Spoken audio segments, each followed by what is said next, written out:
Bom, estamos aqui para mais algumas explicações sobre o aplicativo EJCalc do site escolajudicial.com.br. Então, eu já estou aqui na tela inicial do programa, no menu principal, e eu vou iniciar aqui um novo cálculo, certo? Vou colocar aqui um número do processo qualquer.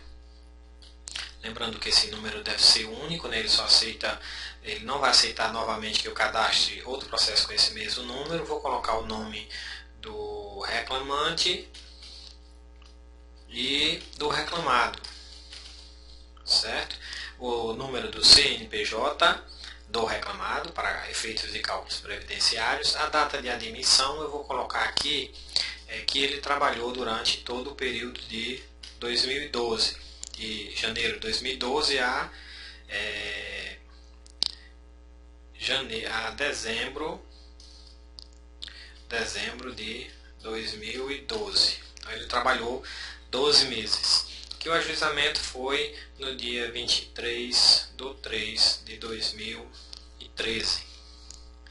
E aqui a data da atualização, maio de 2014, ele tinha uma renda de aproximadamente R$ 1.300. Opa, pegou errado aqui. R$ 1.300. Prosseguindo, ele já vai fazer o cadastro do processo e eu entro aqui na tela para eu cadastrar as verbas. Eu quero calcular umas horas extras 50%. Então eu vou dizer aqui que é o mesmo período que ele trabalhou, ele tem direito a receber durante todo o período. Ela é uma verba padrão, porque ela vai entrar no cálculo trabalhista mesmo. E ou melhor dizendo, eu vou mudar aqui um pouco. Em vez de a gente calcular logo as horas extras, nós vamos digitar uma base salarial para o reclamante, certo? Desse mesmo período. Aí sim, ela não é uma verba padrão, é uma verba contábil. Por quê? Porque essa verba não vai entrar no resumo de cálculos. O sistema vai armazenar, mas não vai aparecer no resumo. E ela é uma verba nova. E o valor eu vou lançar a evolução salarial dele na próxima tela. Então eu vou deixar R$ 1.300 mesmo aqui. Não vou utilizar nenhum modelo, não tem incidência, ela nem vai aparecer no cálculo. Então eu clico aqui em prosseguir. Ele vai me mostrar aqui os 12 meses que eu selecionei lá. Eu coloquei de 1º de janeiro a 1º de dezembro e a renda 1.300. Só que teve alguns meses aqui que a renda dele foi 1.350.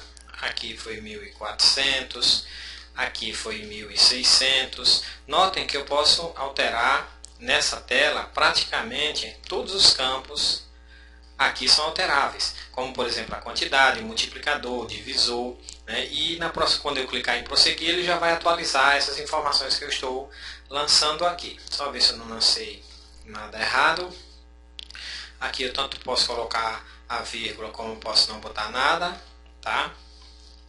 Então eu vou clicar em prosseguir e ele já cadastrou essa base salarial. Notem que aqui ela vai aparecer na parte inferior porque ela não faz parte do cálculo, não aparece no cálculo. Se eu clicar aqui no resumo, vai aparecer essa mensagem que não foram localizadas verbas, porque essa verba que eu acabei de cadastrar é uma base salarial. Eu cadastrei ela como uma verba contábil e ela não entra no resumo do cálculo. Agora sim eu vou calcular as horas extras 50% em cima daquela base que eu acabei de cadastrar. Então o período que eu vou digitar aqui é o mesmo da base. Ela no caso vai ser uma verba padrão, ela vai entrar no cálculo. E a verba que eu vou utilizar como base é exatamente a base salarial do reclamante. Notem que aqui não aparece mais aquela oportunidade de eu digitar valor de renda, porque ele vai puxar a renda dessa verba aqui. E se, no caso, eu tenho um modelo aqui de hora extra já cadastrado, mas eu não vou utilizá-lo, se eu utilizasse, eu só precisaria botar a quantidade, mas eu não vou utilizar, eu vou cadastrar mesmo aqui todas as informações. Digamos que esse reclamante tenha feito 34,5 horas extras por mês. Eu vou ter aqui um multiplicador de 1,5, porque é 50%, e um divisor de 220. Além disso, eu vou ter aqui incidência de INSS e de imposto de renda. Então, o que é que ele vai fazer aqui? A conta é feita toda aqui, né? Ele vai pegar a renda, aquela renda que de base do reclamante que a gente digitou mês a mês, e vai jogar em todos os meses. Vai pegar, dividir por 220, multiplicar por 34,5, multiplicar por 1,5. Vai incidir INSS e imposto de renda. A ordem aqui a gente pode deixar assim mesmo, prosseguir. E aqui ó, está um resumo, né? Ele abre uma tela com todos os dados que eu digitei. Ele já puxou aquela renda que eu digitei lá, a quantidade de horas extras e o índice de 1,5 divisor 220. Então aqui eu posso alterar também a quantidade. Digamos que não fosse, que aqui fosse 55, aqui fosse 77, aqui fosse 88. Então quando eu prosseguir aqui, ele vai atualizar esses dados e calcular. Aqui embaixo, notem que agora nós temos duas verbas, as horas extras e a base salarial. Essa base não aparece no resumo, né? E se eu quiser calcular, ver o resultado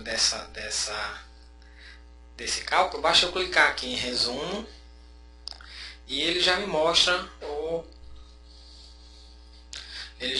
aqui o resumo com as informações, ou seja, o cálculo já está pronto. As horas extras, esse cálculo só tinha hora extra. Então, já temos aqui as horas extras com todos os resultados, né? O valor do reclamante, o valor dos juros, custas e tudo mais.